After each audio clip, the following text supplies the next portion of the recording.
আসসালামু আলাইকুম। আজ 31শে মে বিশ্ব তামাকমুক্ত দিবস। এবারের প্রতিপাদ্য তামাক কোম্পানির কূটকৌশল উন্মোচন করি, তামাক ও নিকোটিন মুক্ত বাংলাদেশ গড়ি। তামাক এক নীরব ঘাতক। প্রতি বছর বিশ্বে প্রায় 80 লাখের বেশি মানুষ তামাকের কারণে মারা যায়। হার্ট অ্যাটাক, স্ট্রোক, ফুসফুসের রোগ এবং 20টির বেশি ক্যান্সারের জন্য তামাক দায়ী। তামাক কোম্পানিগুলো নতুন প্রজন্মকে লক্ষ্য করে বাহারি মোড়ক ও নিত্য নতুন স্বাদ ও গন্ধের তামাকজাত পণ্য বাজারজাত করে আসছে। সিগারেট, সীসা, সুগন্ধি তামাক পণ্য, এমনকি চকলেট বা বাবলগামের ফ্লেভারও মিলছে তামাক, যা শিশুদেরকে আকৃষ্ট করছে। এছাড়াও তারা সিনেমা, টিভি, সোশ্যাল মিডিয়ায় তামাকের প্রচার বাড়িয়ে তরুণদেরকে প্রলুব্ধ করছে।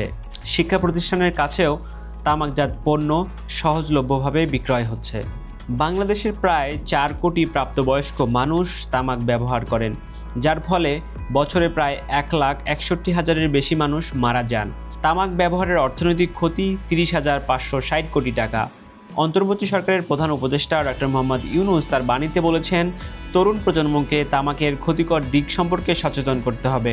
আসুন আমরা সবাই তামাক কোম্পানিগুলোর কূটকৌশল সম্পর্কে সচেতন হই এবং একটি তামাক ও নিকোটিন মুক্ত বাংলাদেশ গড়ার প্রত্যয়ে কাজ করি। আপনার স্বাস্থ্য, আপনার ভবিষ্যৎ। তামাকমুক্ত জীবন আজই বেছে নিন। আপনার কারণে যেন অপর ভাই ক্ষতিগ্রস্ত না হয়, সেই দিকটিও বিবেচনায় রাখুন। Rakibul Hasan, voice of youth.